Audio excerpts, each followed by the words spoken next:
Think about the last time you scrolled through your phone, endlessly consuming content, or said yes to something when you knew you should have said no.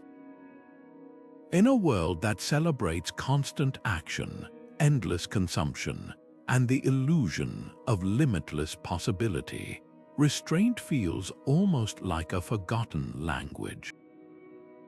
Yet 2,000 years ago, the Stoic philosopher Seneca wrote, "No man is more unhappy than he who never faces adversity, for he is not permitted to prove himself."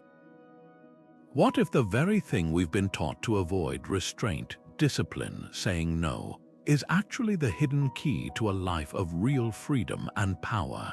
This isn't just ancient wisdom.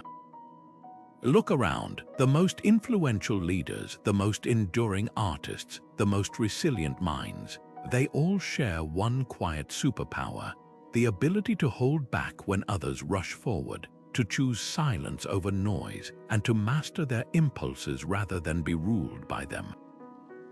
Marcus Aurelius, the Roman emperor who ruled one of the most powerful empires in history, spent his mornings writing reminders to himself about the importance of self-control.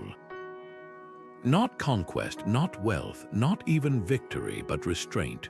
Why? Because he understood something we've somehow unlearned. True strength isn't about having more. It's about needing less. So here's the question we're going to explore together.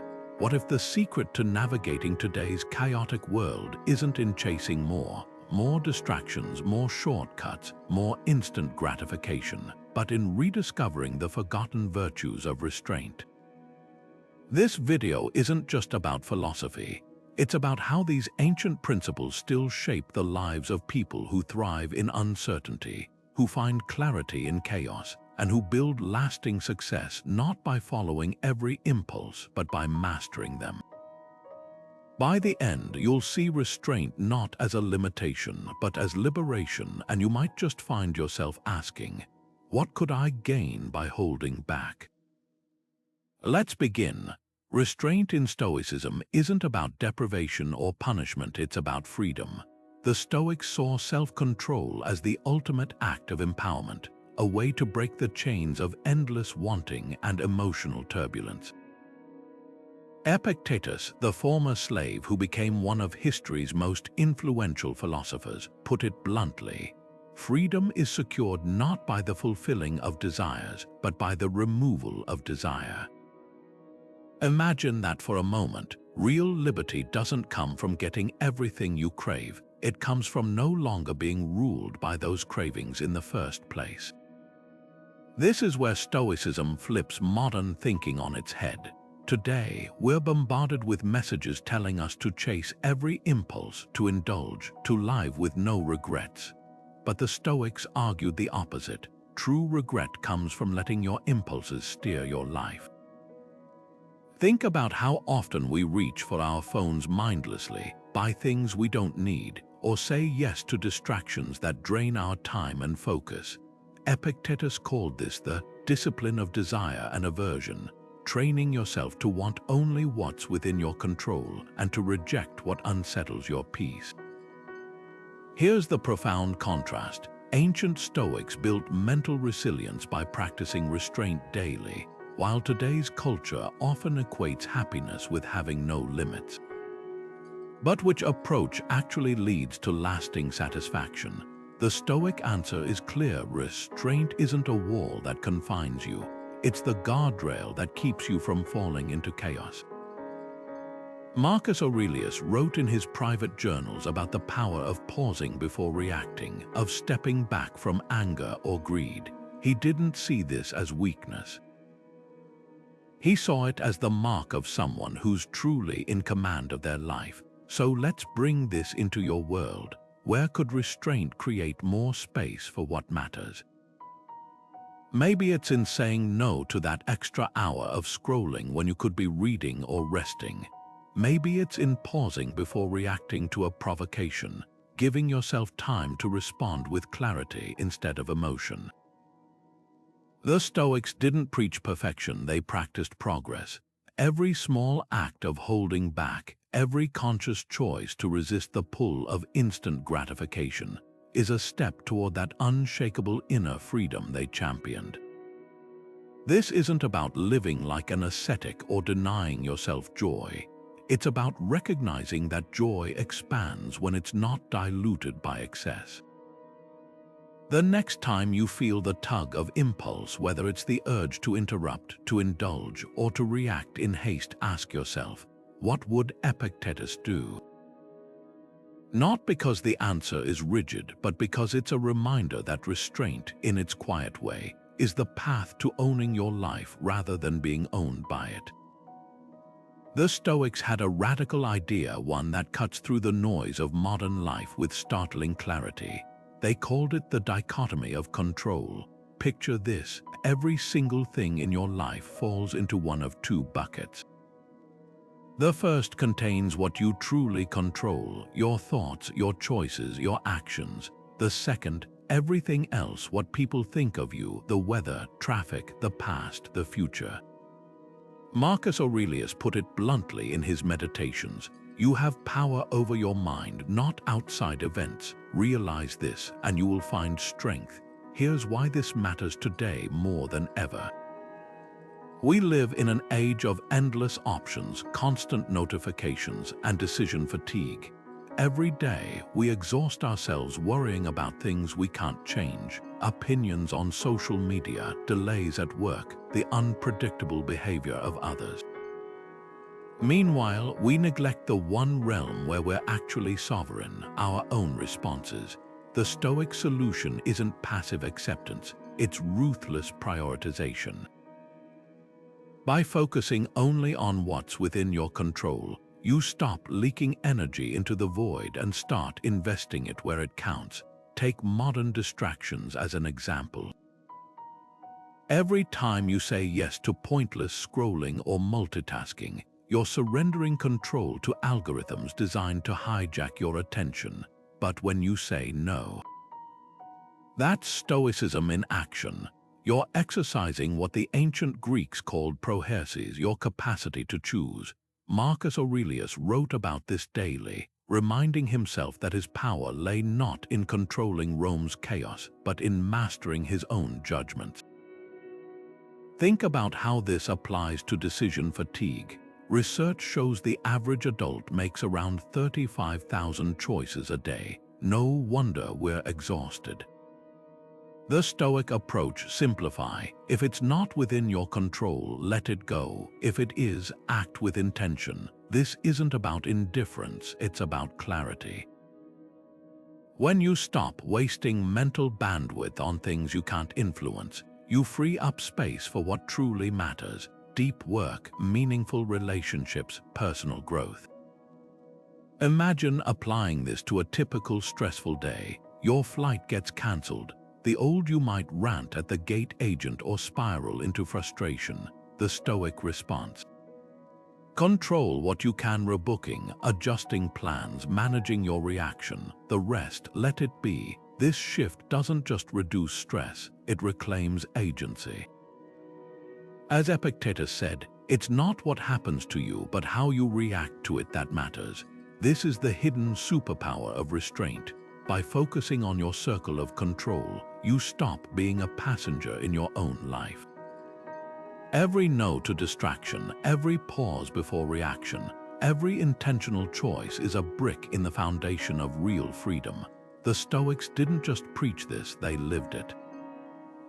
And in a world that glorifies busyness over purpose, their 2,000-year-old wisdom might just be the compass we've been missing. There's a reason the Marshmallow test, the famous psychology experiment where children who resisted eating a treat now for too later, still fascinates us decades later. It taps into something the Stoics understood deeply.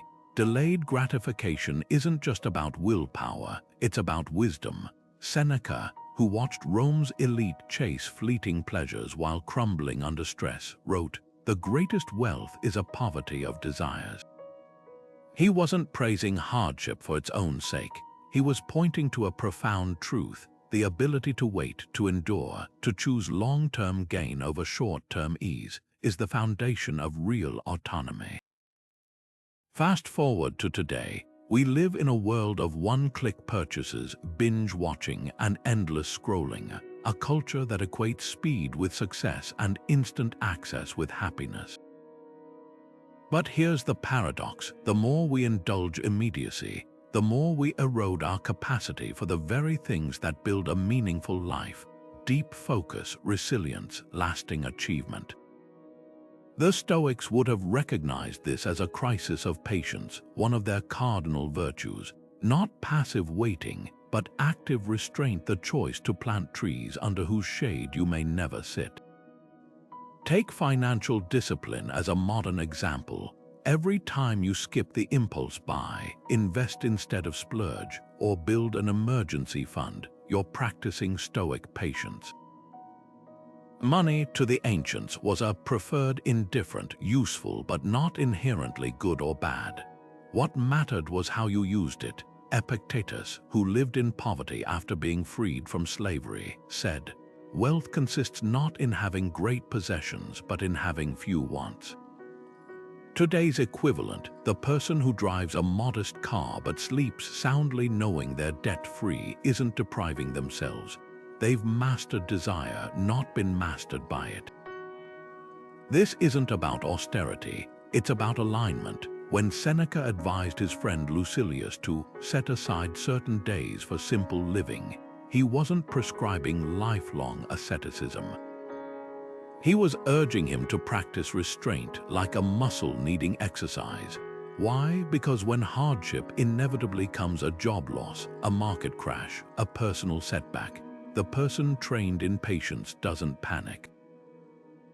They adapt. They've already proven to themselves that gratification can wait, and that proof becomes unshakable confidence. So here's the challenge: what's your marshmallow? Maybe it's skipping the late-night snack for better health, turning down gossip for peace of mind, or silencing notifications to finish meaningful work. Every time you choose the harder but richer path, you're not just resisting temptation, you're reclaiming sovereignty over your impulses. As Seneca put it, the more we refuse now, the more we receive later.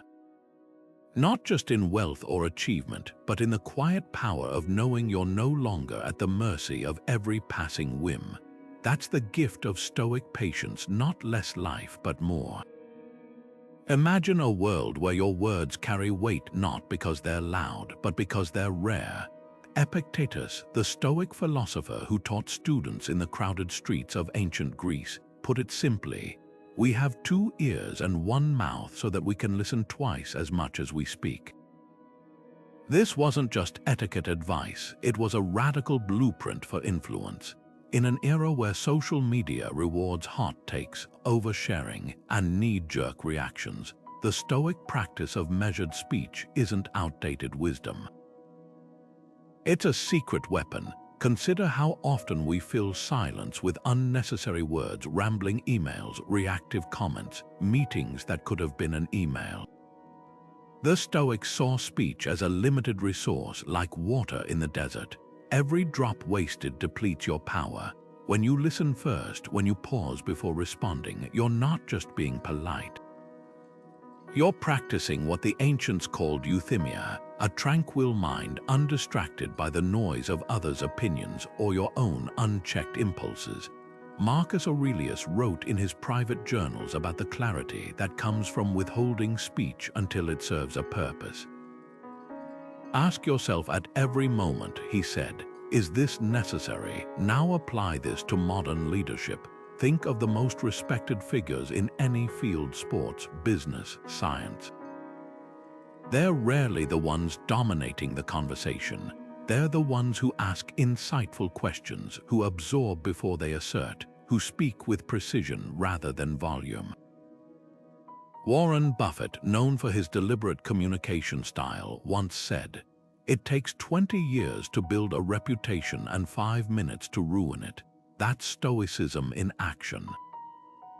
Every word you don't say is a potential misstep avoided.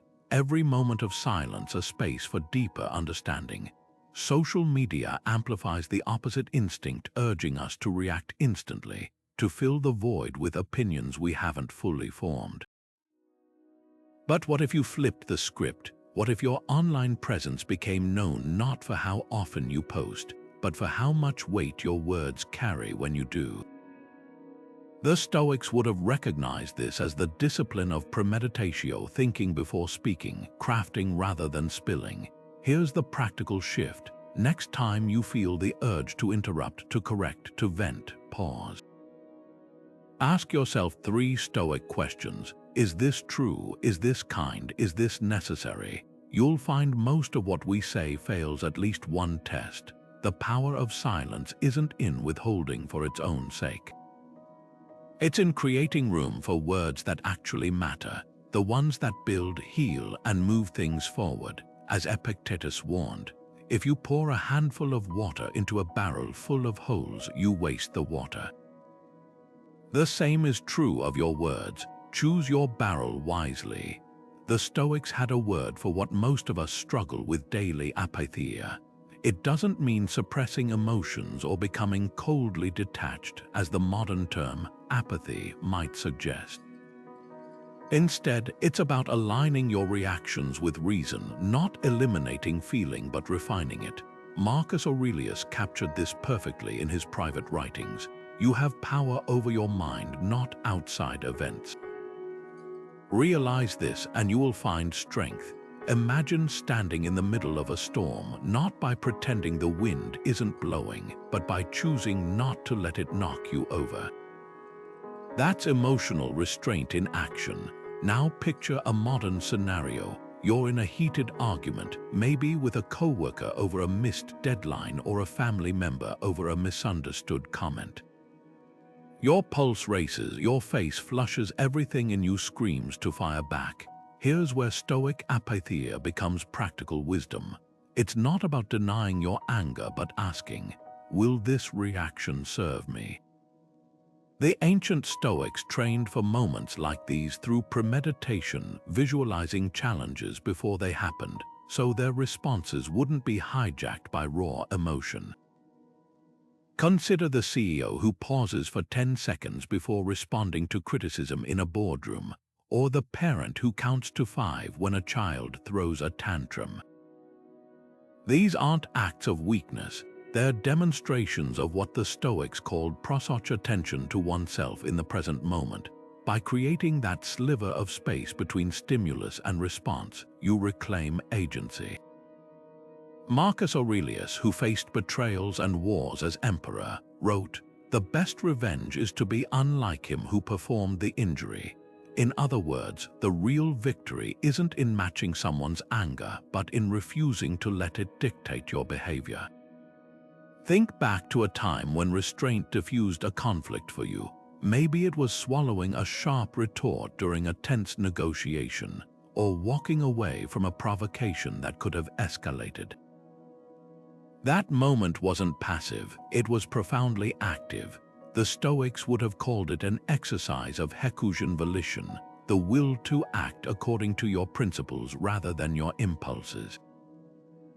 Emotional restraint isn't about bottling up, it's about channeling. Like a river diverted to turn a mill wheel, your energy isn't suppressed, it's redirected toward something useful.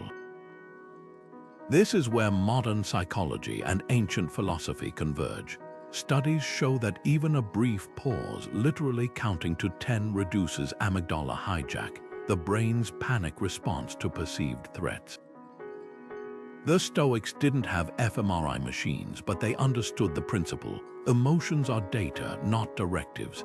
Anger can signal injustice, fear can highlight risk, but neither should hold the steering wheel. So the next time you feel heat rising, try this Stoic reframe. Imagine your mind as a fortified city. The gates don't keep out visitors, they let you decide who enters. Emotional restraint is those gates. You're not shutting down feeling, you're choosing which feelings get to stay. As Epictetus, who endured slavery and exile, put it, it's not what happens to you, but how you react to it that matters. That reaction measured, intentional, yours is where true power lies. Seneca once walked through the home of a wealthy Roman merchant and saw walls lined with exotic statues, floors cluttered with gold trinkets, and slaves rushing to fulfill endless demands. He later wrote, "It is not the man who has too little, but the man who craves more that is poor." This wasn't just poetic critique, it was a Stoic masterclass in how restraint and simplicity create real wealth. Fast forward to today, where minimalism trends promise liberation through decluttering. But the Stoics would argue this isn't just about tidying closets, it's about dismantling the illusion that possessions equal peace. Consider the modern decluttering movement. When we remove unused items from our homes, we're not just creating physical space, we're practicing what the Stoics called eudaimonia, flourishing by aligning our lives with what truly matters. Seneca mocked those who build palaces but have no room for a contented mind. Today's equivalent, the influencer with a walk-in closet full of unworn designer clothes who still feels empty. The paradox is clear. The more we accumulate, the more we chain ourselves to maintenance, comparison, and the fear of loss. But here's where Stoic simplicity diverges from trendy minimalism. It's not about counting your belongings or aesthetic emptiness. It's about interrogating every possession, relationship, and commitment with one brutal question: does this serve my freedom or my bondage? Marcus Aurelius, who governed an empire from a modest military tent, wrote, "Very little is needed to make a happy life." He wasn't advocating poverty. He was highlighting how every unnecessary thing we own actually owns a piece of our attention and energy in return. Take the smartphone in your hand. It's not the device itself that violates Stoic principles, it's the unchecked scrolling, the compulsive checking, the way its notifications fragment your focus. Seneca warned about being distracted by distractions 2,000 years before social media existed. Modern research confirms his fears. Studies show the average person touches their phone over 2,000 times daily. What if restraint here looked like deleting one app that adds more noise than value, or setting a 30-minute daily limit on entertainment feeds? That's not deprivation. It's reclaiming sovereignty over your most finite resource, time.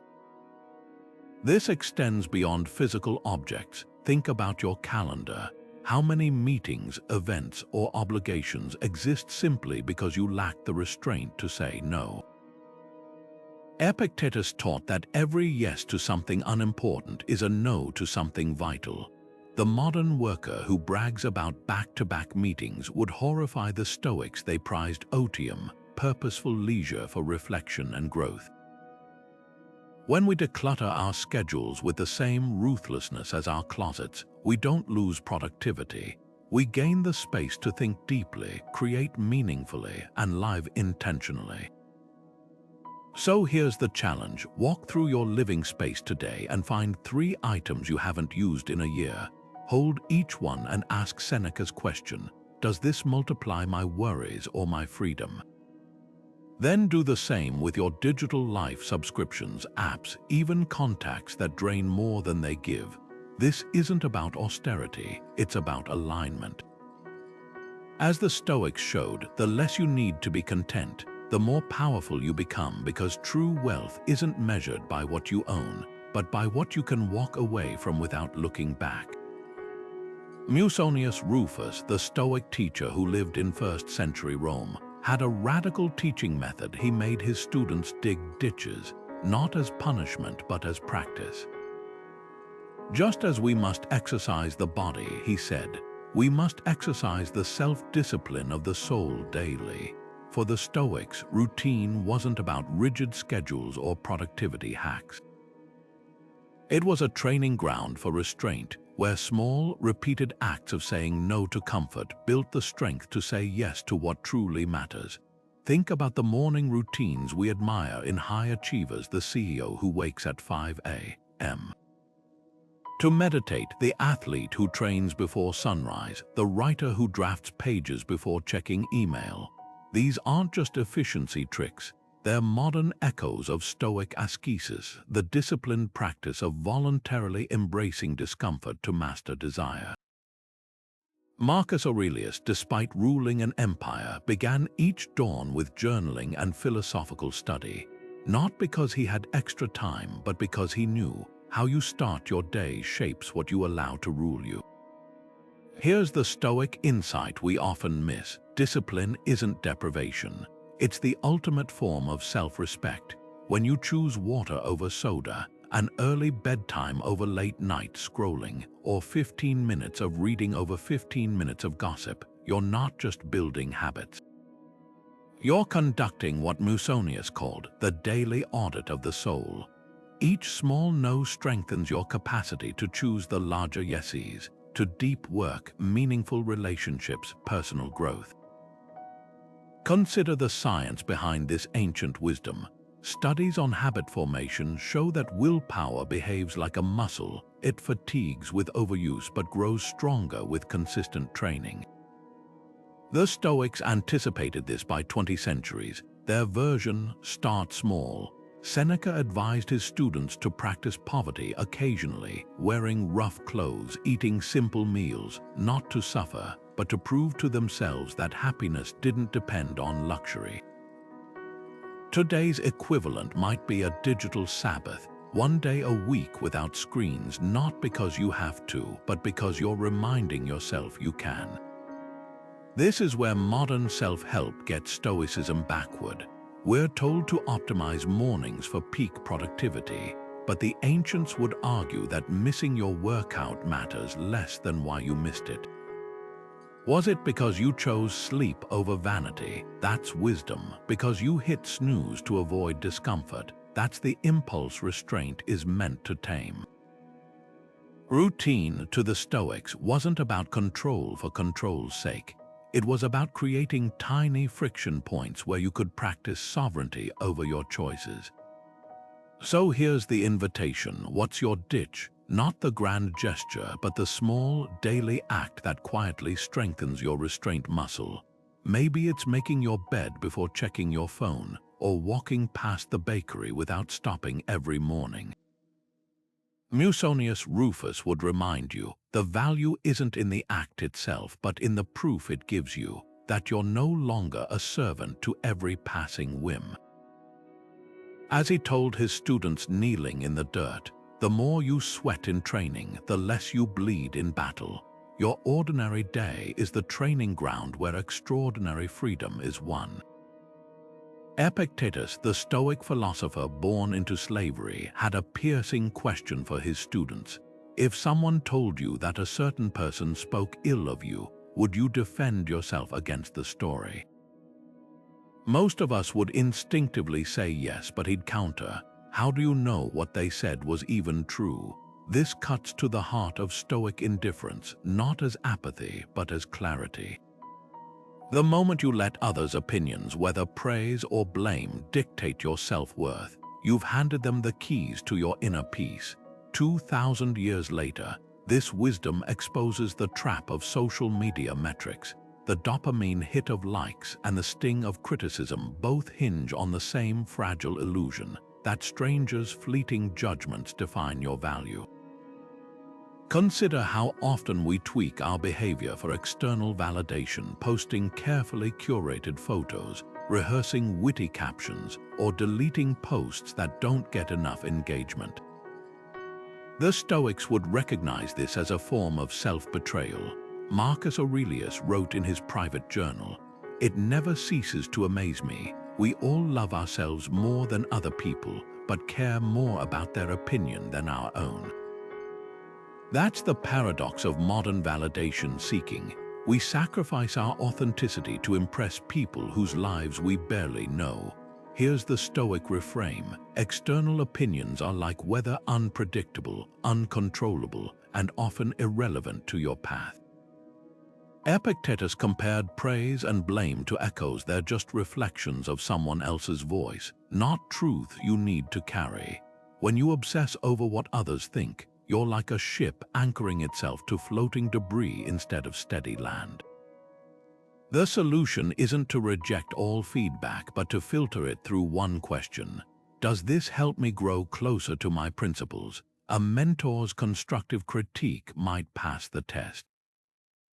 A troll's comment or a viral trend's arbitrary standards, those are echoes, let them fade. Take the modern phenomenon of comparison burnout. Scrolling through highlight reels of vacations, promotions, and perfect relationships, we measure our behind the scenes against others' curated performances. The Stoics would call this a failure of prosouch attention to what's truly yours. Your character, your efforts, your integrity, these are your domain. Someone else's vacation photos as irrelevant to your worth as clouds passing over a mountain. When you internalize this, a radical shift occurs. You stop asking, do they approve of me? And start asking, am I living in alignment with my values? This isn't about quitting social media entirely, it's about changing your relationship to it. Imagine logging on not to seek approval, but to share ideas that resonate with your purpose. Posting not for applause, but because the act itself feels meaningful. The Stoics weren't against community, they were against slavery to others' whims. As Seneca wrote, "The crowd laughs at me. Well, I laugh at the crowd for laughing at me." That's not arrogance, it's the quiet confidence of someone who's anchored to something deeper than fleeting opinions. So here's the challenge. Next time you feel the pull of external validation, whether it's craving a compliment or fearing criticism, pause. Ask Epictetus's question, whose judgment truly matters to you? Not the faceless crowd, not the algorithm, but the people who share your values, who challenge you to grow, who see you clearly. And most importantly, your own, because in the end, the only opinion that can truly shape your life is the one you hold about yourself when no one's watching.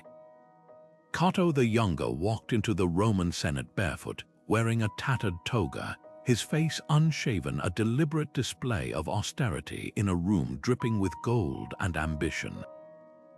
While his peers plotted personal gain, Cato's restraint became his signature weapon. He rejected bribes, slept on the floor even when he could afford a bed, and famously refused to flatter Julius Caesar, the most powerful man in Rome. Plutarch wrote that Cato's enemies feared his indifference to pleasure more than they feared others' armies. Why? Because a leader who can't be bought or swayed by comfort is a leader who can't be controlled. Fast forward to today's corporate landscape. How many leaders could say the same? The modern era celebrates charismatic CEOs who chase quarterly profits, viral moments, and personal branding. But look closer, and you'll find a quiet counter-movement: executives who have studied Stoicism not as philosophy, but as operating software. Take Netflix's Reed Hastings, who built a culture around freedom and responsibility by saying no to micromanagement, or Microsoft's Satya Nadella, who transformed the company by prioritizing patience over panic during cloud computing's early days. These aren't anomalies, they're heirs to Cato's legacy, leaders who understand that real influence grows from what you decline, not just what you acquire. The contrast couldn't be starker. On one side, impulsive figures who confuse speed with strategy, tweeting rash decisions or pivoting at every market tremor. On the other, leaders like Angela Arendt, who steered Apple's retail empire by focusing on timeless customer experience over flashy gimmicks. The Stoics would have recognized her approach immediately. Cato didn't oppose Caesar because he lacked ambition. He opposed him because Caesar's hunger for power outstripped his commitment to principle. Arendt, when offered the Apple role, famously spent months observing store floors before changing anything. That's restraint as strategy, the willingness to watch, learn, and act only when action serves the long game. Here's what most miss about Stoic leadership: restraint isn't hesitation. It's precision. When Marcus Aurelius faced rebellions, he didn't respond with immediate force. he paused to ask whether suppression would create more problems than it solved. Modern equivalents, the CEO who holds off layoffs to first explore efficiency gains, or the startup founder who rejects venture capital to grow sustainably. These decisions look like caution from the outside, but they're really exercises in what the Stoics called enkrateia, self-command. The ancient Greeks depicted this virtue as a charioteer holding reins, not stopping the horses but directing their power purposefully. Consider Elon Musk's infamous funding secured tweet versus Warren Buffett's decades of understated letters to Berkshire shareholders. One prioritizes impulse, the other intentionality. The Stoics wouldn't necessarily condemn Musk's energy, but they'd question whether he's mastered it. Buffett, by contrast, embodies Epictetus's dictum. Progress is not achieved by luck or accident, but by working on yourself daily. His reputation for restraint, waiting years for the right investment, avoiding tech bubbles he didn't understand, isn't passive. It's the active discipline of knowing what to ignore. This isn't about personality types. Charisma has its place, and not every leader needs Cotto's sternness.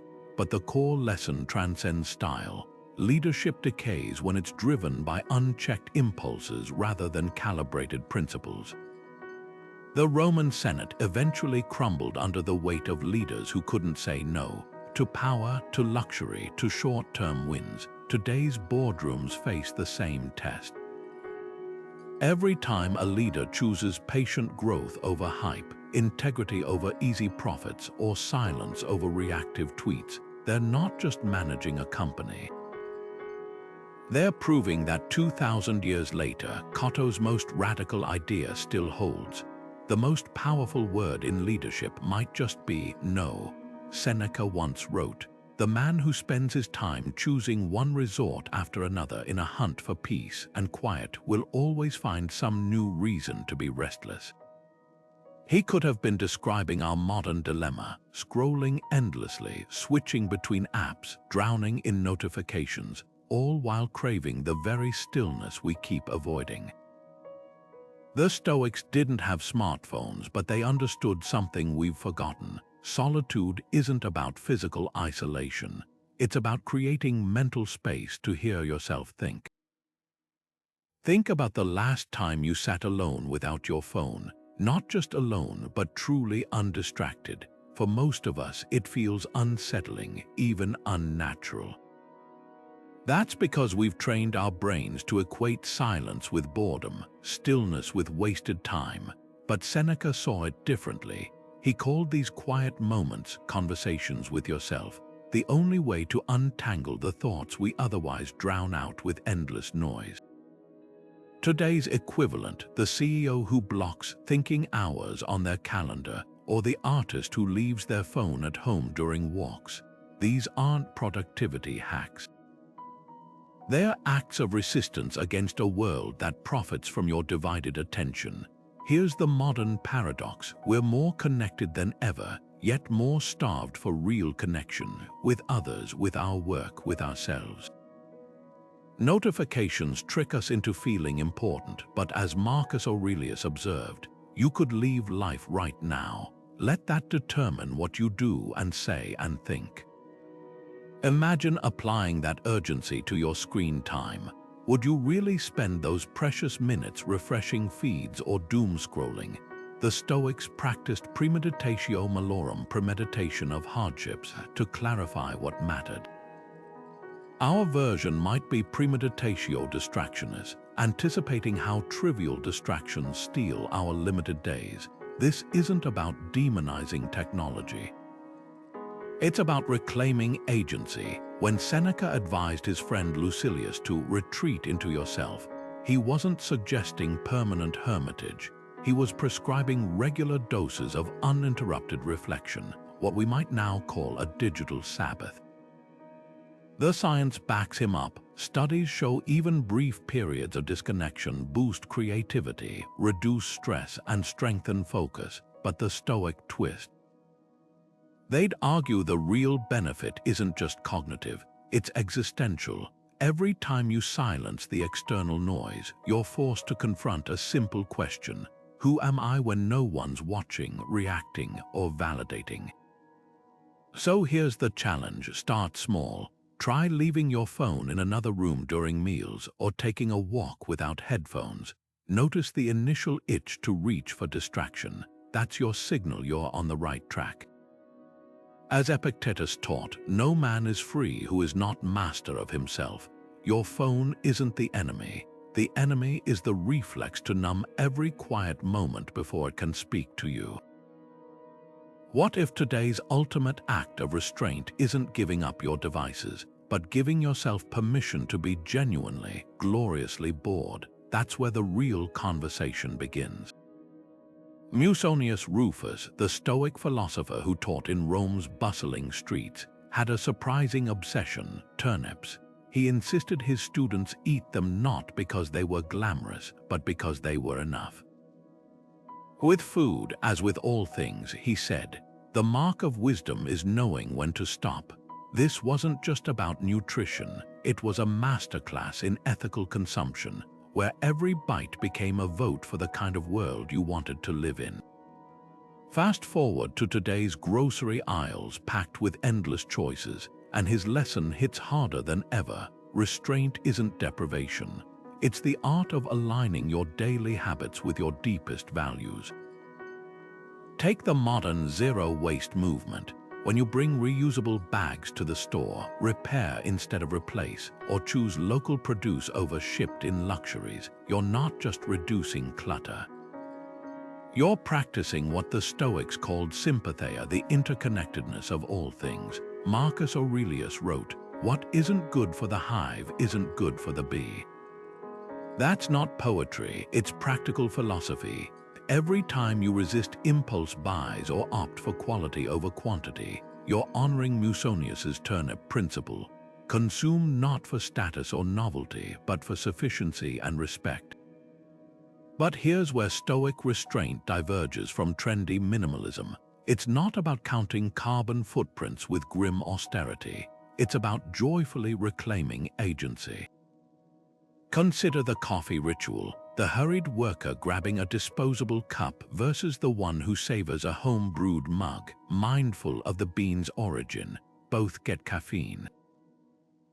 Only one turns consumption into a ceremony of gratitude. Seneca praised meals that were simple but sufficient, not because he hated pleasure, but because he knew excess numbs appreciation.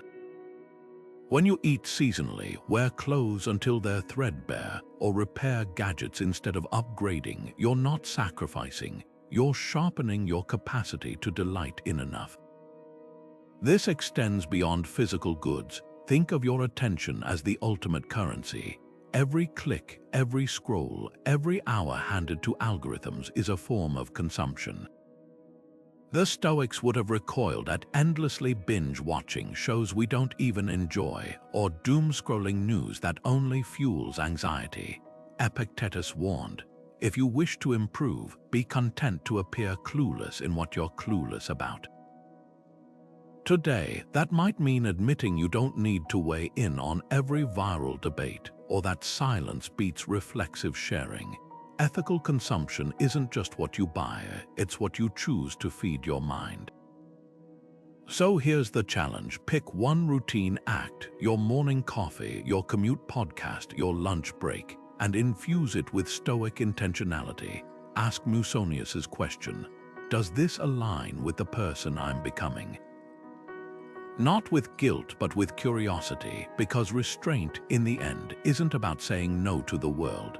It's about saying yes to the version of yourself and the world you're committed to building, one conscious choice at a time. Marcus Aurelius faced betrayal from his closest allies, yet his private journals reveal no rants or vows of vengeance, just quiet resolve. The best revenge, he wrote, is to be unlike him who performed the injury. This wasn't passive acceptance, it was restraint forged into a weapon, one that disarms pettiness by refusing to meet it on its own terms. Forgiveness, in Stoic philosophy, isn't weakness or surrender. It's the ultimate act of controlled strength, a conscious choice to break the cycle of reaction and reclaim your peace. Consider the modern workplace feud, two colleagues locked in a battle of snide emails and meeting room jabs. The conventional approach demands escalation, HR complaints, alliances formed, reputations smeared. But the Stoic alternative, the employee who privately acknowledges the hurt, then chooses to address the conflict with calm clarity, not to win, but to restore function and dignity. This isn't about being a doormat. It's about recognizing that resentment is a debt you pay to someone else's behavior, and forgiveness is the moment you cancel the interest. Epictetus, who endured slavery before teaching emperors, framed it bluntly. When someone mistreats you, ask yourself, how did he come to think this was right? That shift from how dare they to why would they isn't excusing harm. It's understanding its roots which robs it of power over your emotions. Modern psychology echoes this. Studies show that practicing forgiveness lowers stress, improves health, and even enhances problem-solving skills. The Stoics would nod knowingly. They knew that releasing anger wasn't moral posturing. It was strategic self-preservation. Take the entrepreneur whose partner embezzled funds, nearly sinking their startup. The expected path: lawsuits, public shaming, a lifetime of bitterness. Instead, she documented the facts, settled legally without spectacle, and later wrote, "Holding onto anger was like drinking poison and waiting for the other person to die." That's Marcus Aurelius's wisdom in action. You have power over your mind, not outside events. By refusing to let the betrayal define her narrative, she freed her energy to rebuild. Here's the radical truth Stoicism reveals. Forgiveness isn't something you do for others. It's what you do for yourself when you're tired of carrying weights that don't serve you. Think of a grudge like a heavy backpack filled with rocks. Each time you replay the offense, you add another stone. Forgiveness isn't pretending the rocks don't exist, it's finally setting the bag down and walking away unburdened. So where could this kind of restraint transform your life? Maybe it's the family rift festering for years, the former friend you still mentally argue with, or the coworker whose passive aggression lives rent-free in your head. The Stoic challenge isn't to forget or even reconcile. It's to ask, what would this situation look like if my peace mattered more than my pride? Because in the end, forgiveness isn't about them at all. It's about you choosing to no longer let the past hold your present hostage. Seneca opened his essay on the shortness of life with a startling accusation. It is not that we have a short time to live, but that we waste much of it. 2,000 years later, this indictment still stings because we've perfected the art of distraction under the guise of productivity. The Stoic approach to time wasn't about squeezing more into each hour. It was about treating time as the ultimate non-renewable resource, one that deserves the same deliberate restraint as money or attention. Picture this: you're at work, bouncing between emails, Slack messages, and a half-written report. By afternoon, you're exhausted yet can't point to a single meaningful accomplishment. Seneca would call this being busy in the ruins of your own time, confusing motion for progress. His solution, vita brevissima isti, life is very short, so measure every commitment against one question. Does this align with what I truly value, the modern equivalent? The executive who declines a quick coffee chat to protect deep work hours, or the parent who says no to a third extracurricular to preserve family dinners.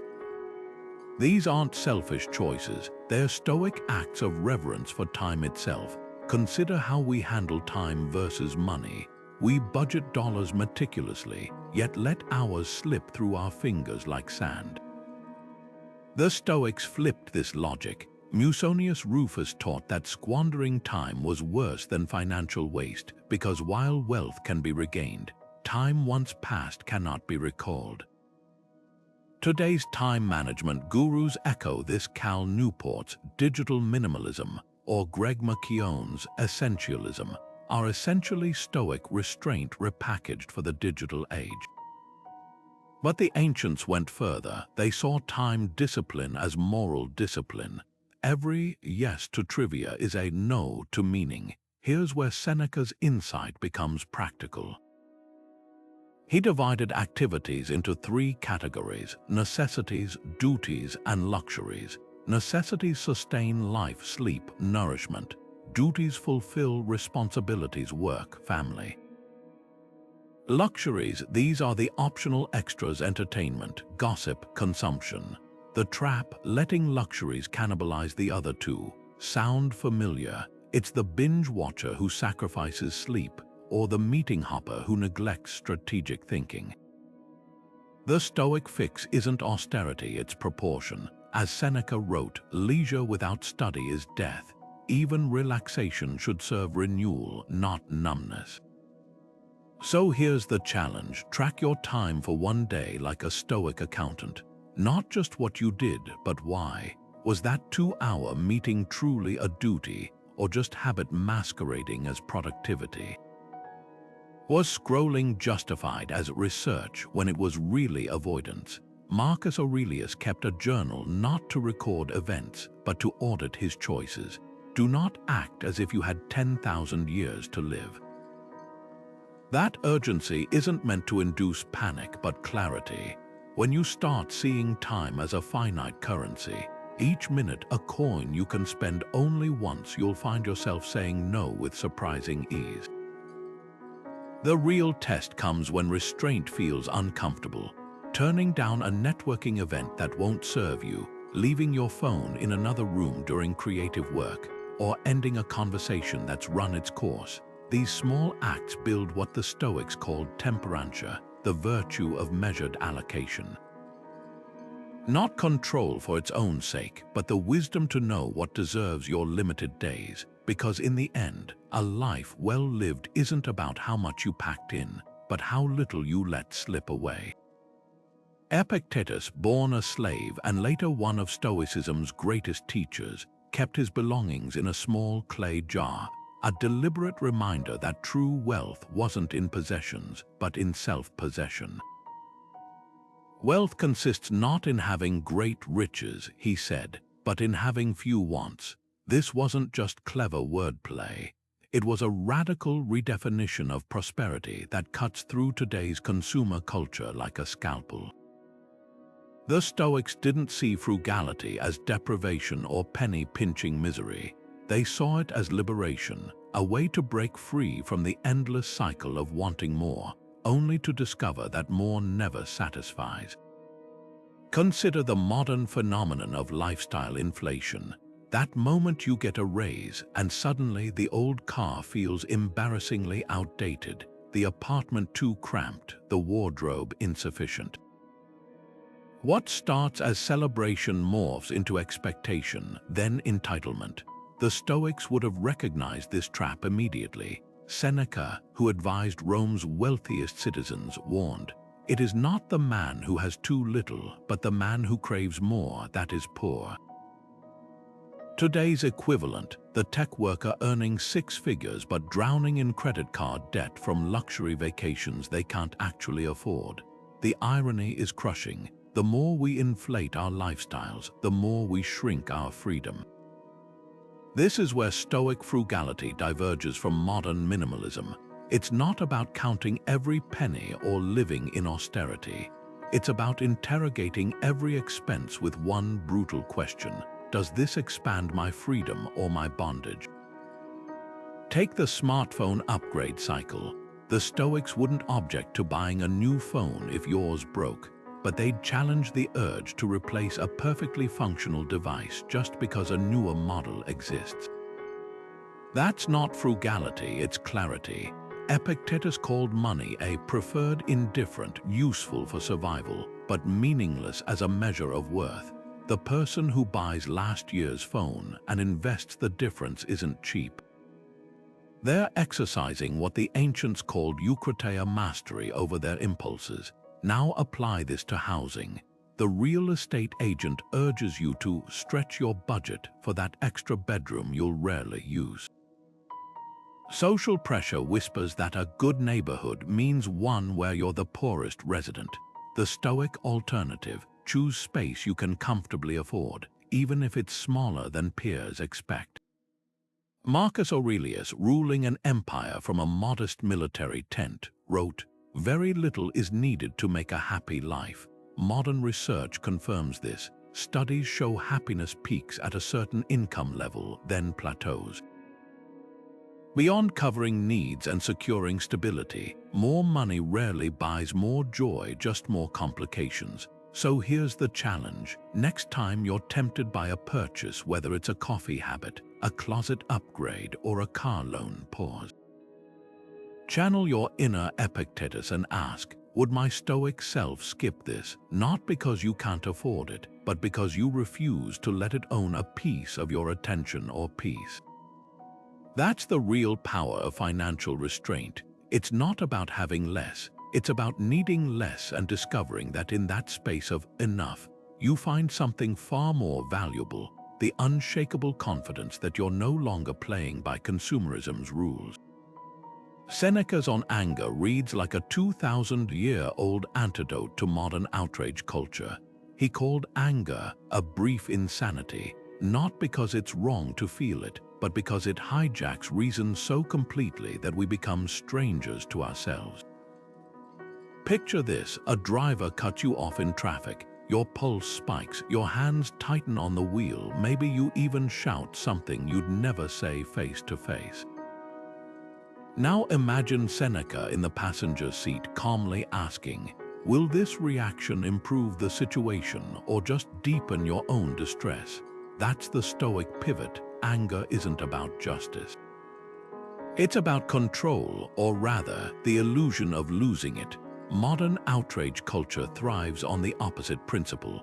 Social media algorithms reward knee-jerk reactions, hot takes fired off in seconds, pile-ons masquerading as activism, performative anger that burns bright but changes nothing.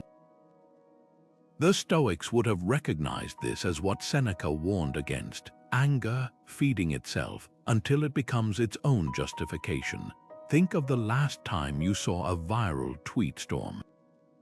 The initial offense might have been real, but the 1,000 retweets often say more about our collective appetite for indignation than the original issue. Seneca's remedy: delay is the greatest remedy for anger. Not suppression, but space between trigger and response, where choice lives. Here's where Stoic calm becomes revolutionary. When a colleague takes credit for your idea in a meeting, the modern script demands immediate confrontation or passive-aggressive revenge. The Stoic alternative: breathe, ask yourself Seneca's 3 questions. Is this worth my energy? Is my reaction proportionate? Will acting now serve my long-term goals? This isn't about swallowing injustice, it's about refusing to let someone else's behavior dictate your emotional state. Marcus Aurelius, who faced constant betrayals as emperor, wrote, "The best revenge is to not be like your enemy." In today's terms, the coworker who stays composed while others unravel doesn't lose. They reveal who's truly in command. Consider the contrast with online arguments. 2 strangers clash over politics. Within minutes, it escalates to name-calling, blocked accounts, and screenshots shared for mockery. Seneca would have seen this as a failure of prosocial attention to one's own mind. No one becomes angry by accident. He wrote, "Anger is a choice, even when it feels automatic." The person who logs off mid-debate isn't conceding, they're exercising what the ancients called apathy, not apathy, but emotional sovereignty. Practical Stoicism meets this challenge with tools modern therapy validates. The view from above technique, imagining the conflict from a cosmic perspective, shrinks petty grievances to their true size. Journaling, as Marcus Aurelius modeled, externalizes emotions so they lose their grip. Even simple breath control, practiced by Roman soldiers before battle, disrupts anger's physiological cascade. These aren't tricks to bypass feeling. They're methods to ensure feelings inform rather than override judgment. The ultimate test comes when anger feels righteous, a loved one is wronged, a principle is violated. Here, Seneca offers his sharpest insight. Anger is never useful, not even in war. Not because warriors shouldn't fight, but because clarity, not fury, wins battles. The civil rights leaders who practiced disciplined nonviolence understood this. Their power came not from suppressing anger, but from channeling it into strategy. As Epictetus, who knew oppression firsthand, put it, "Circumstances don't make the man, they reveal him." So next time outrage beckons, whether it's a rude comment or a global injustice, pause. Ask not just what should I do, but who do I want to be while doing it, because the Stoics knew something our culture forgets. Changing the world starts with mastering the chaos within. And that begins with recognizing anger not as fuel, but as fire, a force that can warm or consume, depending on who holds the match. Marcus Aurelius faced barbarian invasions, political betrayals, and even a devastating plague, yet his journals reveal no rage-filled rants or vows of vengeance. Instead, he wrote lines like, "The best revenge is to be unlike him who performed the injury." This wasn't passive surrender, it was strategic restraint, the recognition that true power in conflict comes not from matching an opponent's intensity, but from controlling your own. The Stoics saw diplomacy not as weakness, but as the ultimate display of strength, the ability to understand an adversary so thoroughly that you could disarm them without a sword. Consider modern de-escalation techniques used by hostage negotiators and crisis mediators. Their first move isn't to overpower or outshout. It's to listen, to paraphrase the other person's position until they feel heard. This mirrors Marcus Aurelius's advice. When men are inhuman, take care not to feel toward them as they do toward others. The moment you mirror someone's anger, you've already lost. But when you respond to hostility with calm clarity, you force them to confront the imbalance of their own emotions. History brims with examples where patience outmaneuvered brute force. During the Cuban Missile Crisis, Kennedy didn't immediately retaliate against Khrushchev's provocations. He paused, sought back-channel communications, and crafted a resolution that let both leaders save face, a masterclass in Stoic statecraft. Or take the business leader who, when a competitor spread rumors, refused to fire back publicly. Instead, they doubled down on quality and let their work speak for itself.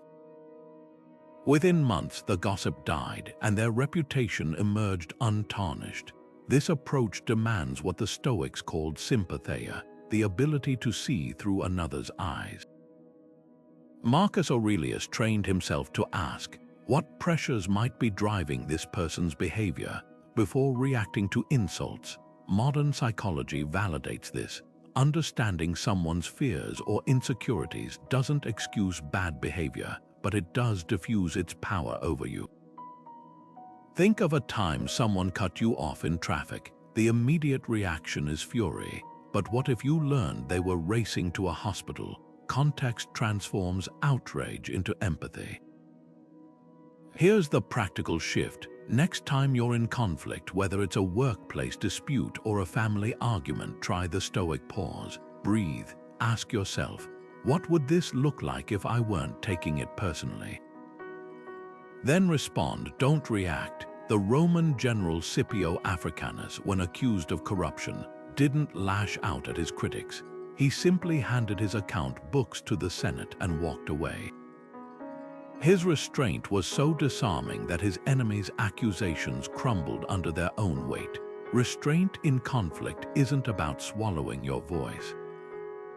It's about choosing when and how to use it for maximum impact. As Epictetus put it, circumstances don't make the man, they reveal him. Every confrontation is a test not of who's louder, but of who remains unshaken. And in that space between provocation and response lies the quiet power that still shapes empires, repairs relationships, and wins wars without firing a shot.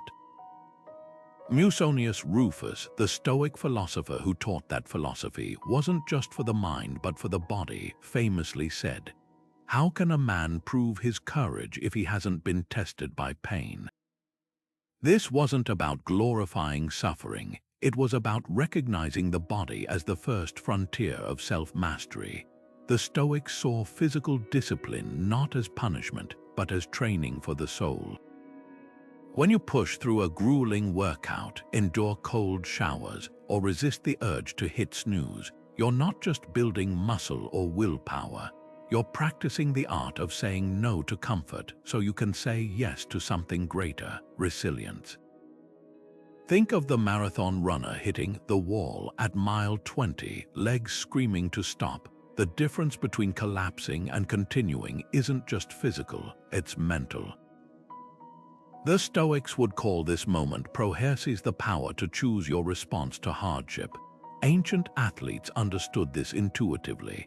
Wrestlers in Greece trained not just their bodies but their minds, visualizing defeat so they could face it calmly. Today's elite performers follow the same blueprint. NBA star Kobe Bryant's legendary 4 a.m. workouts weren't just about skill, they were about cultivating the discipline to show up when no one was watching. That's Stoicism in motion, the body obeying the mind's command, not the other way around. Musonius took this further, arguing that enduring physical hardship, cold, hunger, fatigue, wasn't optional for a philosopher. How else will you prepare for life's inevitable trials? He asked. Modern science backs him up. Studies on Navy SEAL reveal that their toughest training isn't about strength, it's about learning to tolerate discomfort without panic. When SEAL practice box breathing during hellish drills, they're unknowingly channeling Epictetus, who taught, "It's not what happens to you, but how you bear it that matters." The body's limits are often just the mind's outdated boundaries. This isn't about masochism. The Stoics weren't advocating pointless suffering. They were building anti-fragility, the ability to grow stronger under stress. Take David Goggins, the ultramarathoner who transformed himself from an overweight exterminator into an endurance icon. His mantra, "Stay hard," mirrors Marcus Aurelius's journal entries about embracing discomfort as fuel. When Goggins forces himself to run on broken legs or study for hours after exhausting labor, he's not punishing himself. He's proving that the body's complaints are often just noise, and that real freedom comes from mastering that noise. Here's the practical shift next time your alarm rings at 5 a.m. for a workout or your muscles burn during that last rep. Don't just grit your teeth. Reframe it as Stoic practice. Musonius would say you're not just lifting weights, you're lifting your capacity for courage, because the body trained to endure becomes a mind trained to persevere.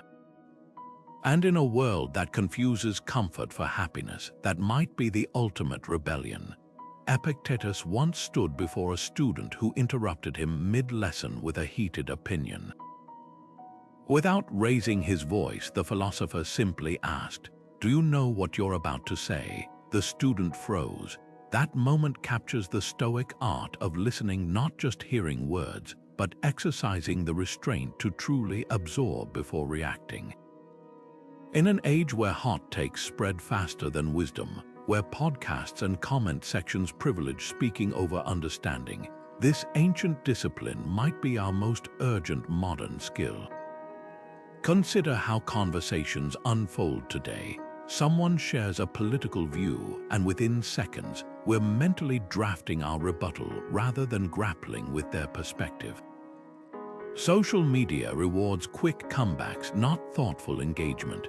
The Stoics called this prolepsis, the habit of premature judgment that corrupts understanding. Epictetus warned, "We have 2 ears and 1 mouth so that we can listen twice as much as we speak." He wasn't advocating silence, but precision, the kind of listening that transforms debates into dialogues. Take modern workplace conflicts. A team meeting devolves into arguments because everyone's pushing agendas instead of passing concerns. Contrast this with leaders who practice active listening. The CEO who repeats an employee's critique verbatim before responding, or the mediator who summarizes both sides' positions without inserting bias. These aren't just communication tactics, they're exercises in what Marcus Aurelius called apathy, detaching from ego long enough to let truth emerge. When you truly listen, you're not just gathering information, you're granting someone the rarest modern gift, the sense of being understood. The Stoic approach flips our instinct to perform. Instead of listening to reply, we listen to comprehend. Imagine applying this to today's polarized debates. A climate activist and an oil executive sit down together. The activist begins not with statistics, but with, "Help me understand why my position concerns you." The executive responds not with talking points, but by asking, "What part of our industry keeps you awake at night?" This isn't fantasy, it's the steel man technique practiced by top negotiators, where you restate the other side's argument so well they say, "Yes, that's exactly what I believe." That level of listening requires brutal restraint to mute your inner commentator, to resist the dopamine hit of dunking on weak arguments. Here's where Stoic listening becomes revolutionary. It's not about agreement, it's about agency. When you master the pause between hearing and responding, you reclaim power over the conversation's direction. Think of the last time someone misunderstood you. The frustration wasn't just about being misquoted, it was about feeling erased. Now imagine being the person who makes others feel truly heard in a world of sound bites. That's the quiet power Epictetus described when he said, "You become what you give your attention to. Give attention to understanding, and you become someone who bridges divides rather than widens them."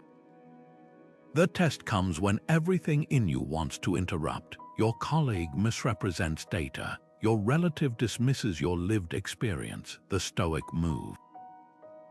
Breathe, ask clarifying questions, say, "Let me make sure I follow. Are you saying?" This isn't surrender, it's strategy. Just as a judo master uses an opponent's momentum, the skilled listener uses restraint to steer conversations toward common ground. Because in the end, the person who controls the listening controls the room not through volume, but through the unshakable calm of someone who knows that even the loudest argument can't compete with a mind trained to understand before it seeks to be understood. Gratitude might be the most radical act of restraint in a world obsessed with getting more. Seneca, who witnessed Rome's elite drown in luxury while still feeling empty, wrote, "True happiness is to enjoy the present without anxious dependence upon the future." That's the Stoic twist. Thankfulness isn't just a feeling. It's a deliberate refusal to let desire for what you lack overshadow appreciation for what you already hold. Picture two people at sunrise. One snaps a photo to post, already drafting captions for likes. The other stands still, absorbing the colors, the quiet, the fleeting warmth. Both experience the same moment, but only one practices what the Stoics called Eucharistia, the discipline of gratitude as an antidote to endless wanting. Modern research echoes this. Studies show journaling 3 daily gratitudes rewires the brain to focus on sufficiency rather than scarcity, but the Stoics went further. They saw gratitude as armor against the insatiable hunger for more that turns even wealth into poverty. Seneca's letters to Lucilius are filled with exercises that sound startlingly modern. He advised his friend to periodically practice poverty, sleep on a hard bed, wear plain clothes, eat simple meals, not to suffer, but to rediscover that joy isn't in the extras.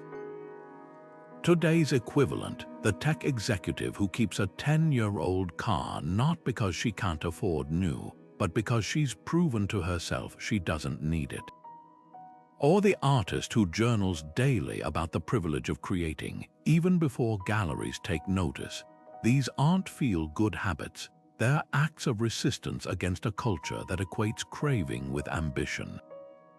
Contrast this with compulsive wanting, the endless scroll through shopping apps, the refresh button hit obsessively for validation, the vacation planned while still on vacation. The Stoics would have recognized this as pleonexia, the Greek term for insatiable greed. It's not that desires are bad, it's that unchecked, they become a leak in the soul, draining contentment faster than any acquisition can fill it. Marcus Aurelius captured this in a private note. When you arise in the morning, think of what a precious privilege it is to be alive, to breathe, to think, to enjoy, to love. That's not poetic fluff, it's strategic focus training. The modern trap is confusing gratitude with passivity. The Stoics weren't saying, settle for less. They were saying, see what's already enough, so you can pursue growth from abundance, not lack. Think of an athlete who savors morning practice before medals, or a writer who treasures the act of drafting more than bestseller lists. Their drive isn't diminished by thankfulness, it's fueled by it. Seneca put it bluntly, he who is not satisfied with a little is satisfied with nothing. Here's the daily test. When you catch yourself yearning for the next thing, a promotion, a purchase, a milestone, pause. Ask the Stoic question, what if this were enough? Not to lower ambition, but to ground it. The entrepreneur building a legacy starts each day acknowledging the gift of building at all. The parent frustrated by chaos stops to trace a child's laughter. This isn't denial, it's clarity, the kind that lets you walk through life not as a hungry ghost, but as someone who knows the difference between moving forward and running away. Because gratitude, in the end, isn't just about counting blessings. It's about realizing you were never starved for them in the first place. Marcus Aurelius kept a personal journal where he reminded himself daily, your mind will take the shape of what you frequently hold in thought. Among his most repeated entries, the importance of guarding his inner space not with walls of isolation, but with disciplined boundaries against distraction, empty flattery, and the endless pull of others' demands. For the Stoics, setting limits wasn't about selfishness or rigidity. It was about creating the conditions where virtue could flourish. Imagine a garden. Without a fence, it gets trampled by passing animals and overrun by weeds, but with clear boundaries, the roses bloom exactly where they're meant to. This ancient insight cuts through the modern myth that being available to everyone at all times is strength. The emperor who ruled an empire still carved out hours each morning for philosophy and reflection, not because he had spared time, but because he knew that without guarded space, clarity crumbles. Fast forward to today's always-on work culture, where inboxes never close and notifications never sleep. The person who sets an offline after 6 p.m. rule isn't being difficult. They're channeling Marcus Aurelius's discipline, protecting their capacity to think deeply by saying no to the shallow. Consider the modern struggle with work-life balance. The employee who answers emails during family dinners might call it dedication. The Stoics would call it a failure of boundaries, a surrender of what's most meaningful to what's merely urgent. Epictetus framed it starkly. If you want to improve, be content to be thought foolish in matters where you're actually wise. In other words, let colleagues raise eyebrows when you leave on time. Let clients grumble when you don't reply to weekend requests. The judgment of those who profit from your lack of limits is irrelevant to your peace. But here's where Stoic boundaries diverge from modern self-help. They weren't about protecting your energy in a vague self-care sense. They were about moral fortification. Seneca wrote letters from his country villa explaining why he withdrew from Rome's chaos, not to escape responsibility, but to return to public life with renewed wisdom. His boundaries weren't exits, they were filtering systems. Today's equivalent, the leader who takes quarterly solo retreats not to disconnect, but to reconnect with their core principles. The parent who turns off notifications during their child's recital, not just to be present, but to model where true loyalty lies. So where do you need firmer fences?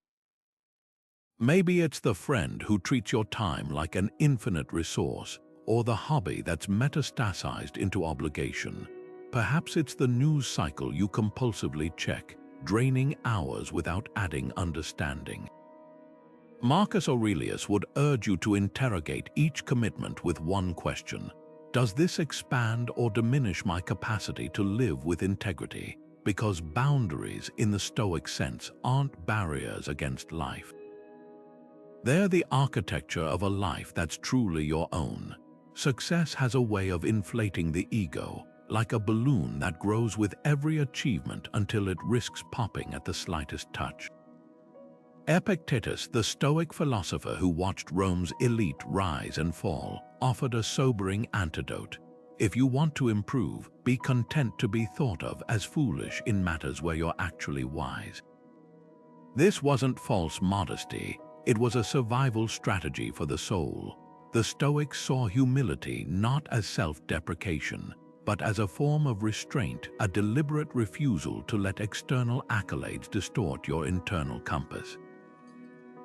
Take the world of celebrity, where fame often becomes a trap. Think of actors like Daniel Day-Lewis, who vanishes for years between roles, or musicians like Dave Grohl, who still carries his own gear despite selling out stadiums. These aren't just quirks of personality, they're conscious acts of defiance against the gravitational pull of arrogance. The Stoics would have recognized this as eutexia, orderliness of the self. When you resist the spotlight seduction, you're not rejecting success, you're preserving the very qualities that made it possible in the first place. Epictetus drilled this into his students with brutal clarity. If you've done something great but need others to acknowledge it, you've lost sight of what matters. Modern psychology backs this up. Studies on hedonic adaptation show how quickly we normalize achievements. The thrill of a promotion fades within months. The new car becomes just another ride. The Stoic twist, they saw this not as a flaw but as liberation. When you stop chasing validation, you free yourself to pursue excellence for its own sake. Contrast this with the cautionary tales, artists who let early praise stifle their growth, athletes who peak young and crumble under expectations. The Stoics called this kenodoxia, empty glory. Marcus Aurelius, despite ruling an empire, wrote reminders to himself like, "Soon you'll be dust or bones, a name at most," not to depress himself but to ground himself. The person who remembers their achievements are fleeting is the one who stays hungry, stays improving, stays truly great. Here's the practical shift. Next time you accomplish something noteworthy, pause. Ask the Stoic question, would I still do this if no one would ever know? The scientist researching in obscurity, the teacher grading papers after hours, the parent raising children without applause. These are the unsung masters of humility. Their restraint isn't weakness, it's the quiet confidence of someone who measures success by their own standards, not the crowd's fickle cheers. Because as Epictetus knew, the highest form of victory isn't climbing the mountain. It's remaining unchanged when you reach the top. The Stoics didn't have terms like carbon footprint or sustainable development, but their philosophy was deeply rooted in the idea of living in harmony with nature, what they called sympatheia, the interconnectedness of all things. Marcus Aurelius wrote of the earth as a single living organism, where every action ripples through the whole. Fast forward to today's climate crisis. and that ancient insight feels less like poetry and more like a survival manual. Restraint, in this context, isn't just about personal discipline, it's about recognizing that the planet's limits are our own. Consider the modern zero-waste movement. When you repair a pair of shoes instead of replacing them, or choose a reusable water bottle over single-use plastic, you're not just saving money or reducing clutter. You're practicing what the Stoics called eucrasia balance. Seneca, who criticized Rome's elite for their excesses, would have applauded the minimalist who asks, "Do I need this?" before every purchase, not because deprivation is virtuous, but because mindless consumption fractures our relationship with the natural world. The Stoics understood something our throwaway culture ignores. Every resource we squander, water, timber, even time, is borrowed from futures we'll never see. This isn't about guilt tripping over straws. It's about rethinking our place in the ecosystem. Ancient Stoics saw humans as part of nature's web, not its masters. Epictetus taught that true freedom comes from aligning with natural limits, not conquering them. Modern parallels: the farmer practicing regenerative agriculture, rebuilding topsoil instead of depleting it. The tech worker who resists upgrading devices yearly, knowing the mining for rare earth metals scars landscapes and lives. These choices mirror Musonius Rufus's lessons on simplicity. To be free, need little. But here's where Stoic environmentalism diverges from modern eco-anxiety. The ancients didn't preach doom, they practiced amor fati, love of fate. Facing today's climate challenges, that means neither despairing over melting glaciers nor ignoring them, but engaging with clear-eyed resolve. Take the Patagonia founder who made Earth the company's sole shareholder, or the community replanting mangroves after a hurricane. These aren't acts of surrender. They're demonstrations of what Marcus Aurelius meant when he wrote, "The art of living is more like wrestling than dancing, not graceful avoidance but grounded, purposeful struggle." The real test comes when convenience clashes with conscience. The coffee drinker choosing a reusable cup despite the hassle, the parent packing lunch without single-use wrappers, the commuter biking in rain instead of driving. These small acts of restraint aren't sacrifices. They're rituals of respect, reminders that we're tenants, not landlords of this planet. As Seneca warned, nature does not give us ownership, only usage. And usage, as any Stoic would tell you, demands responsibility. Seneca once described adversity as a stern but effective teacher, writing, "Difficulties strengthen the mind as labor does the body." This wasn't just empty consolation, it was a radical reframe of suffering itself. The Stoics saw hardship not as misfortune to be avoided, but as resistance training for the soul. Picture an athlete pushing through grueling drills. The burn in their muscles isn't punishment, it's the signal that growth is happening. Patience in adversity works the same way. Every moment of discomfort, when met with disciplined resilience, forges a kind of mental toughness that no easy victory can replicate. Take the story of Navy SEAL David Goggins, who transformed himself from an overweight exterminator into one of the world's toughest endurance athletes. His memoir details how he ran on stress fractures, studied for hours after brutal labor shifts, and endured hellish training, not because he enjoyed pain, but because he understood what the Stoics knew: comfort prepares you for nothing. When Goggins says, "You have to build calluses on your mind just like on your hands," he's echoing Seneca's observation that obstacles reveal our true capacity. The person who learns to endure a freezing cold shower isn't just proving they can handle discomfort, they're proving they can choose their response to any circumstance. This philosophy becomes life-changing when applied to recovery, whether from injury, failure, or personal loss. Consider the athlete who tears their ACL. The initial diagnosis feels like a death sentence to their career, but the Stoic approach, this is what's happened. Now, how do I move forward? Studies show that patients who frame rehabilitation as a challenge rather than a curse recover faster and with less psychological distress. They're embodying Marcus Aurelius's advice. The impediment to action advances action. What stands in the way becomes the way. The daily physiotherapy exercises, the slow rebuild of atrophied muscle. These aren't just medical routines. They're exercises in Stoic patience where progress is measured in millimeters but compounded over time into full restoration. Seneca took this further with his concept of premeditatio malorum, premeditation of evils. By mentally rehearsing potential hardships, job loss, illness, betrayal, we inoculate ourselves against panic when they occur. Modern psychology validates this with stress inoculation training, where individuals practice coping strategies before facing real crises. The soldier who trains under simulated gunfire performs better in actual combat. The surgeon who visualizes complications handles them with steadier hands.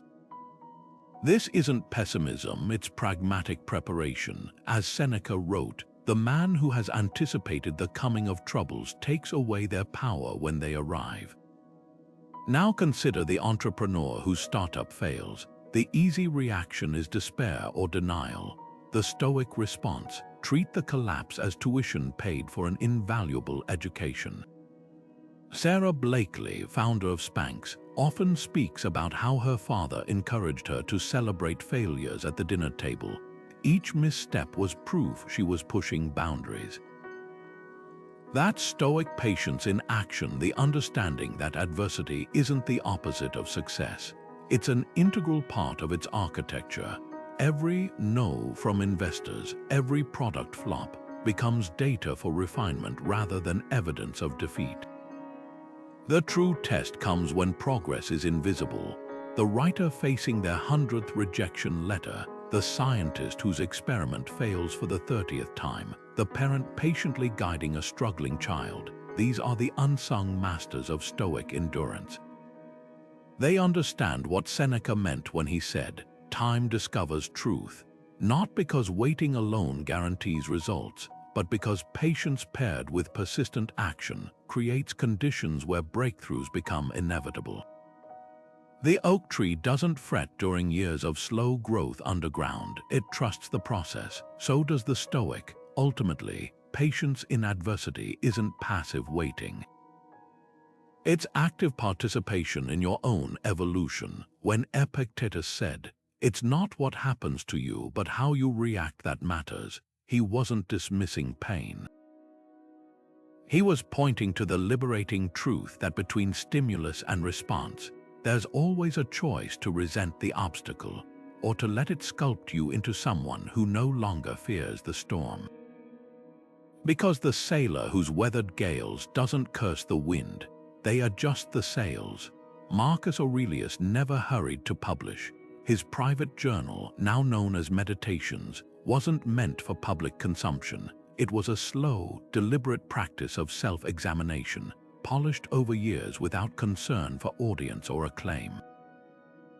This stands in stark contrast to today's creative landscape, where algorithms reward constant output, where artists feel pressured to post daily or risk obscurity.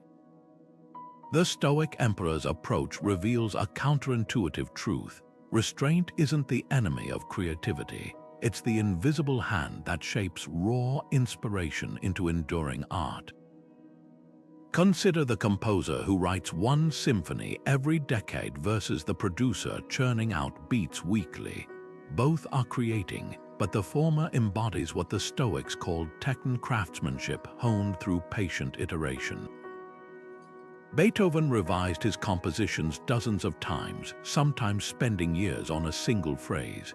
When asked why, he might have echoed Marcus Aurelius's reminder, "What's worth doing is worth doing well." Not perfectly, but with full presence. Today's equivalent, the novelist who refuses to release a manuscript until it survives multiple drafts, or the filmmaker who shelves a project rather than compromise its vision for studio demands. Their restraint isn't procrastination, it's respect for the creative act itself.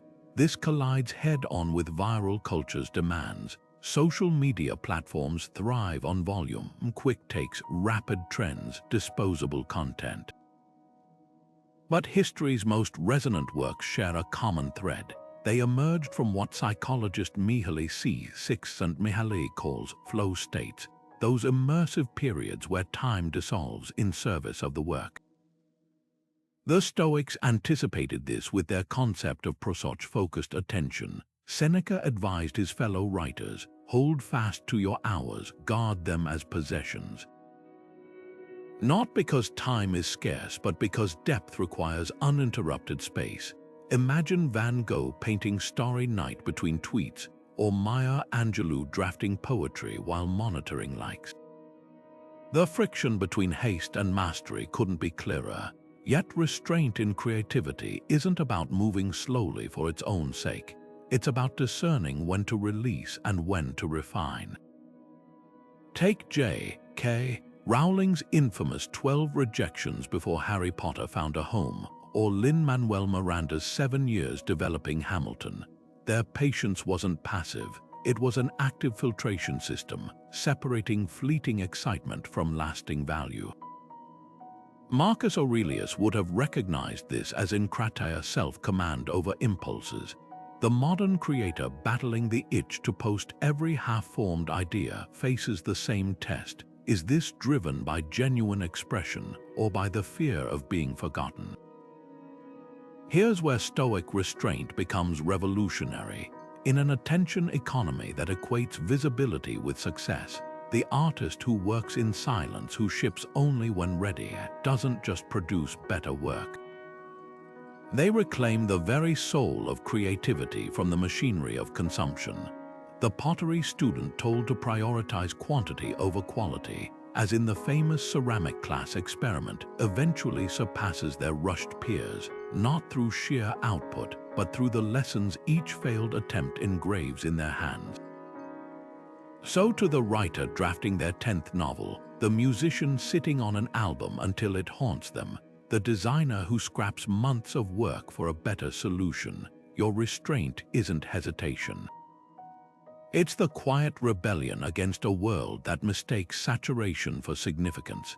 As Marcus Aurelius wrote while ruling an empire between battles, do every act of your life as if it were your last. Not with rushed desperation, but with the precision of someone who knows that what endures is rarely what's hurried. Gandhi spun cotton thread daily, not because India lacked textiles, but because the act itself was resistance. Each rotation of the spinning wheel embodied Stoic restraint in motion, a deliberate slowing down to reclaim autonomy from colonial exploitation. While British factories churned out cheap cloth by the mile, Gandhi's charkha became a weapon of patience, proving that sometimes the most revolutionary act isn't speed, but the refusal to be rushed. This wasn't passive resistance, it was restraint honed into strategy. The British Empire could crush riots, but how do you dominate a man who finds power in simplicity? Compare this to modern activism's often frantic pace, hashtags trending for a day, boycotts abandoned when the next outrage emerges. The Stoics would question not the passion, but the endurance. Marcus Aurelius faced barbarian invasions not with impulsive retaliation, but with measured campaigns that secured Rome's borders for generations. Restraint in his hands wasn't inaction, it was the art of playing the long game when others demanded quick wins. The contrast sharpens when examining icons of our era. Steve Jobs' reality distortion field pushed teams to impossible deadlines, while Warren Buffett's 20-slot rule treated investments like a lifetime punch card, each decision requiring decades of consideration. Both changed industries, but their legacies diverge.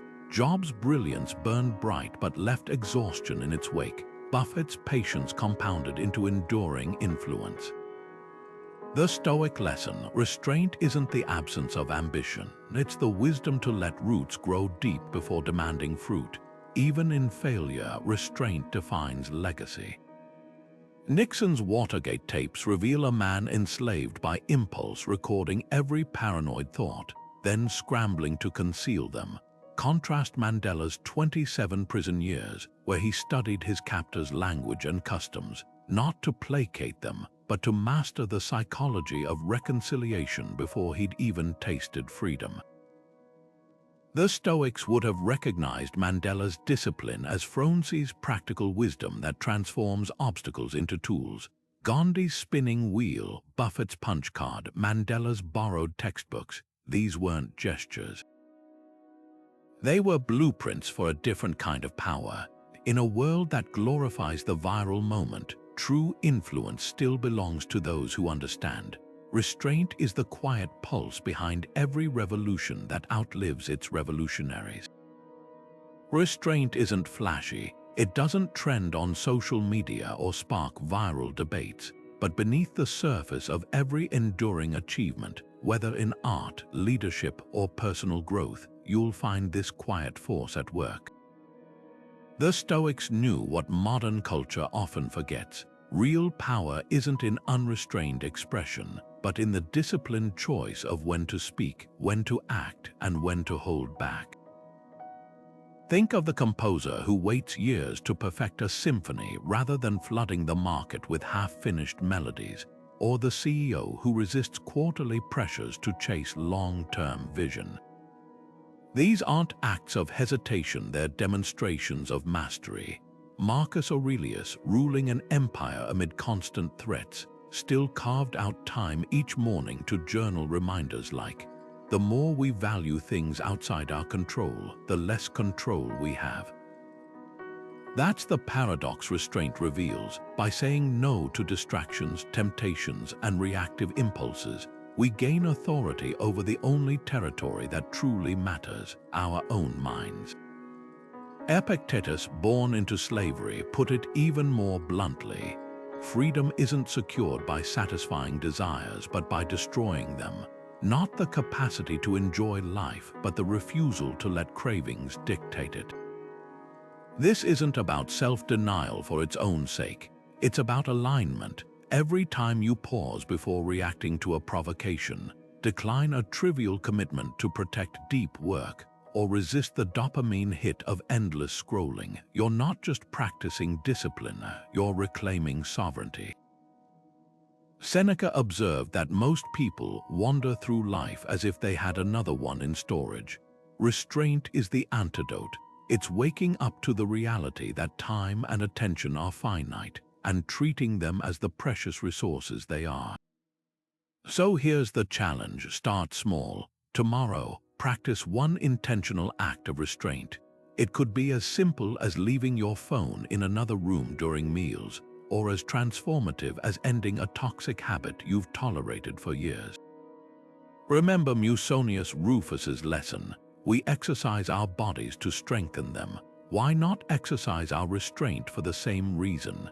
Each choice to hold back when others rush forward isn't a limitation, it's liberation in disguise. As Marcus Aurelius wrote in his final years, you have power over your mind, not outside events. That's the ultimate gift of Stoic restraint, the unshakable confidence that comes from knowing you're no longer at the mercy of every impulse, opinion, or circumstance. The world will keep shouting, demanding, distracting, but you've learned the forgotten superpower of stillness. Now it's your turn to wield it. For more timeless wisdom on mastering your mind, subscribe and join us as we explore how ancient Stoic principles can transform modern life, one disciplined choice at a time. The path to freedom begins with a single no. Where will